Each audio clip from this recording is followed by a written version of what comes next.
Thank you, Andrew. Right, good evening and welcome to this meeting of the Cabinet. For the benefit of those watching on YouTube channel, members of the Cabinet are present in the chamber and these members will be voting on proposals this evening. Other members of the Council are also in attendance and or participating via MS Teams and can take part in any discussions, ask questions, but cannot vote. Your attention is drawn to Agenda Item 1, which sets out the guidance on how meetings will be conducted, including the ground rules. Before we start any of the formal business, we will confirm our attendance by taking a roll call of Cabinet members present. Des, you can say who you are and what you do. Good evening, Chair. Good evening, everyone.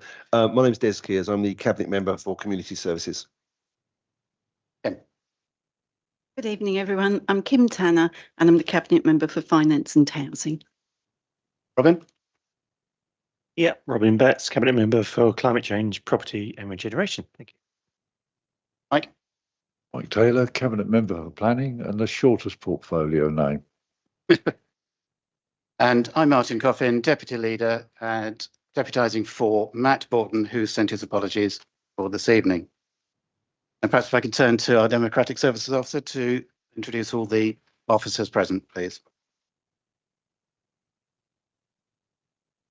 Start with Jeremy Whittaker. Good evening, everyone. Jeremy Whittaker. I'm the Strategic Economic Regeneration Manager. Adrian Stanfield. Good evening, Chair. Adrian Stanfield, Actual Central Services. Stuart Edwards. Stuart Edwards, Head of Administrative and Property Services. And I will now move to those officers attending online. Sharon Shelton. Good evening, everyone. I'm Sharon Shelton, the Director of Finance and Transformation. Robert Stiles. Good evening, everyone. Robert Stiles, Director of Street Scene, Leisure and Technical Services. Eleanor Hoyle. Good evening, Eleanor Hoyle, Director of Planning, Housing and Environmental Health. And Darren Lanes. Good evening, Darren Lanes, Head of Street Scene and Leisure.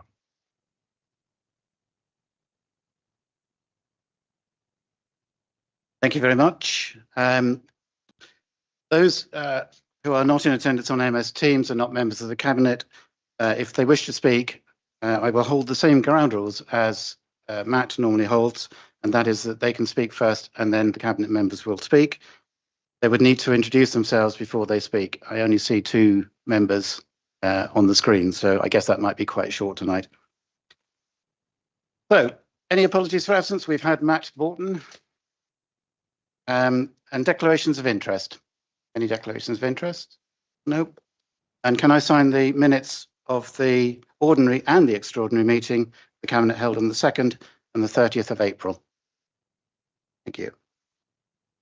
Turning to minutes of the panels, boards and other groups, we have the Tunbridge Community Forum, which is marked as being to follow, pages 29 on your agenda.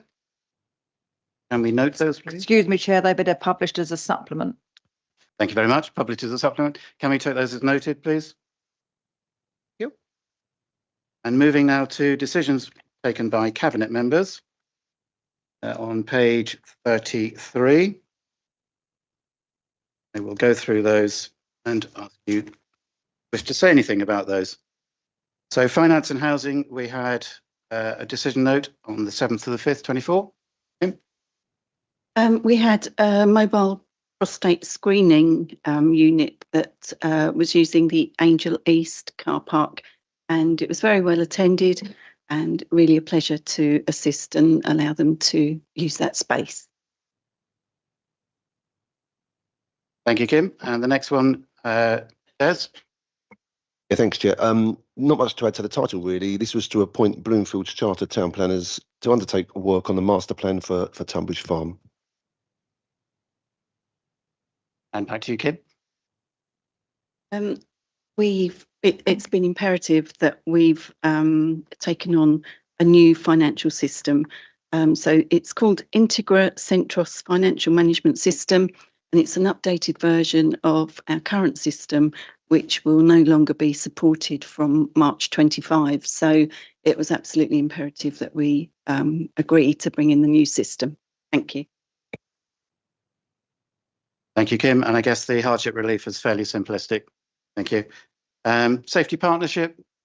Yeah, just very quickly, we are driven and governed by a community safety partnership, which drives our very successful community safety partnership team and all of our partners which are involved in that too. So I welcome that. Thank you, Des. And it looks like, Robin, you have the last one to add any notes to. Chairman, yes, it was mainly consisting of revocation of a number of air quality management areas, but just to add, they will continue to be monitored. Thank you. Moving over the page to page 34, I think we're back with you, Robin, which is the climate reserve to make up the difference between the planned replacement cost, etc. Nothing to add. Thank you, Chairman. And the rest look like they were cabinet decisions down to green retrofit skills, which were taken on the 10th of the 4th, 24, again by you, Robin. Yeah, it's a good initiative on the skills side of things, but nothing further to add. Thank you. Thank you. And finally, Des, the item on the community services, on the approval to extend memorandum of agreement with Medway Valley Country Partnership. Yeah, not much to add to that. It's an agreement. We've extended it because it's such a success story. Thank you very much indeed. Right, so we now move on to executive non-key decisions, page 35, which is the Housing Association Performance Framework. Eleanor, did you wish to say anything to this? Nothing to add to this report, thank you, Chair. Thank you. Can I take it that we are in agreement on this by general affirmation? Thank you very much. We now move on to risk assessment, again referred to us from the Audit Committee on the 15th of April. Anything anyone wishes to say to this? Can we take that by general affirmation?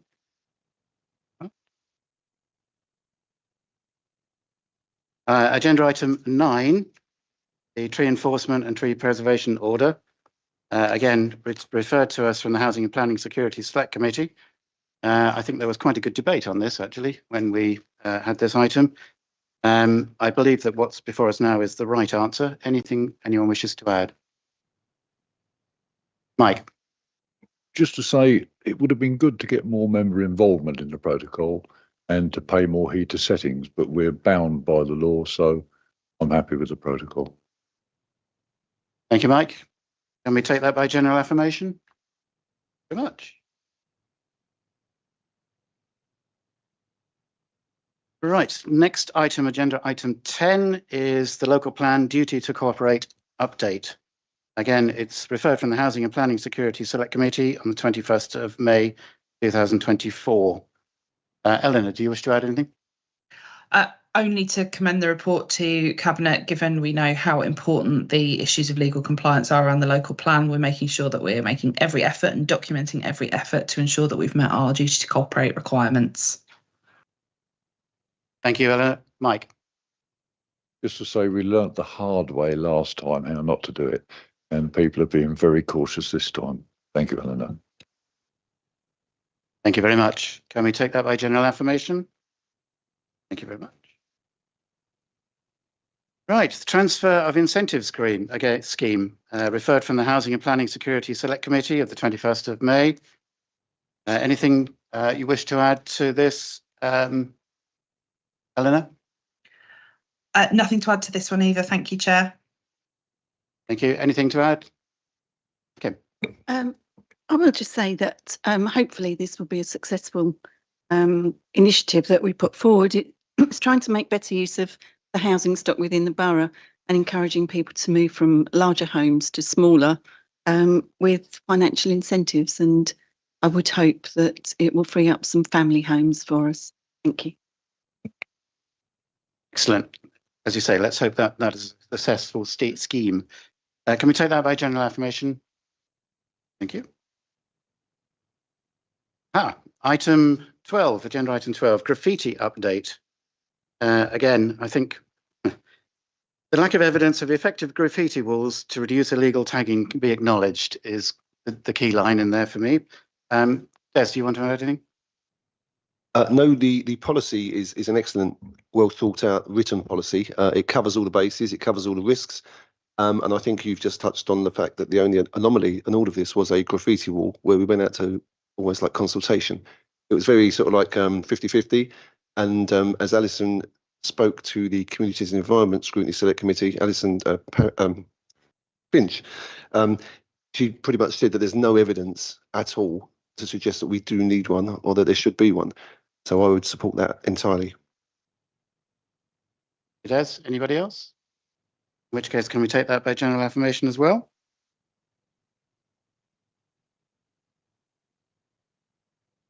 Right, we're on to the Corporate Strategy Action Plan, pages 143 and onwards. Who would like to speak to this? That'll be me, Chair. Thank you very much. Yeah, I do want to say a few words, really. The main headline is that there's been a number of achievements during last financial year, which are set out in the report and in more detail in Appendix 1. Some key highlights include the adoption of a new digital strategy, increased reach of our social media and take-up of apps and newsletters, solid progress on our climate change strategy action plan, including the 1.5 million being secured for the decarbonisation of Larkfield Leisure Centre, successful rollout of dry recycling services to communal bin stores, and good progress on the first 2 years of our UK Shared Prosperity Fund programme. Just a couple of points. You'll note that there are a number of actions are amber rated in Appendix 1, and that's really just reflecting that progress is being made, but we are in year 1 of the strategy, so there's still progress to be made. The proposed action plan for 24-25, as set out in Appendix 2, is not hugely dissimilar to that of the previous year, which is really to be expected, given that we are sticking to our existing vision and priorities of our corporate strategy. But it is worth noting that a number of additional actions have been added, and these relate to procurement performance management, biodiversity net gain, green infrastructure strategy, and our Angel Centre plans. Subject to the 24-25 action plan being approved, the aim will be to report progress on it on a 6-month basis. I'd welcome any questions. Thank you, Chair. Thank you, Jeremy. A huge amount of work has been successfully worked through there. Any questions from members of the Cabinet, please? Any observations? Kim. I'd just like to reiterate what you've just said. Huge amount of work, and we should thank the team for their efforts in that, because we really have achieved so much. Thank you.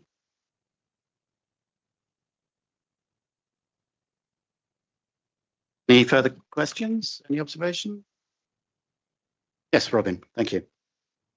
No, it's only to say thank you to the team for a tremendous effort in getting the enormous grant for the decarbonisation of the leisure centres. I mean, that's a massive achievement for this borough. So my thanks goes to that team. Thank you.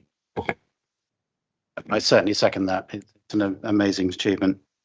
In that case, if I can take you to the recommendations on page 146, the report be noted, and that the Corporate Strategy Action Plan 23-24, as set out in Appendix 1, also be noted, and that the Corporate Strategy Action Plan 24-25, set out in Appendix 2, be approved. Thank you very much indeed. So we now move to the Tunbridge Town Centre Programme Board. Terms of reference. Yeah. Thank you, Chair. So Cabinet at its meeting on the 2nd of April approved the creation of the Tunbridge Town Centre Programme Board in order to support the delivery of the wide piece of work members would like to see progressed in Tunbridge.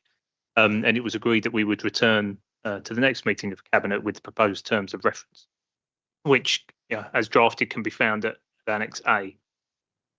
the terms of reference set out, what the board's responsibilities will be. It sets out the membership of that board, and remember at the previous cabinet, it was agreed in terms of council membership of that board, who they would be from the respective parties. Also, the list of officers that would be that would make up that board. The terms of reference go on to describe how the meetings will run, how voting would work if required, and confidentiality associated with the information the board will be receiving and determining. Just to make the point that it will be a non-decision making board, and it would report either to cabinet, potentially via Finance, Regeneration and Property Scrutiny Select Committee, or to individual cabinet members if the recommendation it comes under their portfolio and they can make it under their decision-making powers. So the recommendation is that the terms of reference be approved by cabinet, but happy to take any questions. Thank you, Stuart. Robin, this obviously is very much yours as chairman. It certainly is. No, I'm feeling excited about this programme board. It's nicely politically balanced. We've got some really exciting decisions, well, not decisions, but recommendations to make. So yeah, I'm looking forward to chairing alongside my colleague here who's going to be vice chair, Des Kears, and it should be a really well managed board. What's really going to be useful is that we've got a dedicated programme board manager for this town centre improvement. So that will help steer us as well, having that knowledge and dedication. So yeah, I look forward to it. Yeah, Robin. Des, do you wish to add anything? Just to share and echo those comments. I think it's a really exciting time for Tunbridge, really exciting time cross-party to get stuck in and get involved in the future. So it is very exciting, and and I totally agree with what Robin's just said. Brilliant. Thank you very much. Mike. Just to see, it's great that we've got to this point. I'm glad to see the confidentiality issue is highlighted. It's so important that members of these boards have the opportunity to talk about everything and anything without fear of it getting out into the media. Thank you. Mike, a really valid point. Thank you. Anything else anyone wishes to add? In which case, I'll take you to the recommendation, page 162, that we're recommended to approve the Tunbridge Town Centre Programme Board terms of reference as set out in the annex. Thank you very much. So moving on to executive non-key decisions, and that's the adoption of the High Weald National Landscape Area of Outstanding Natural Beauty Management Plan 24-29. Anyone wish to add anything to that? Mike.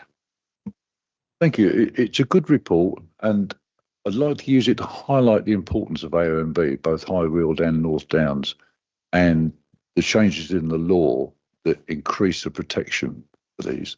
The local plan is going to encroach on Greenbelt, it's going to encroach on AONB, but it must be handled sensitively. Thank you. Thank you, Mike. Any other comments? No?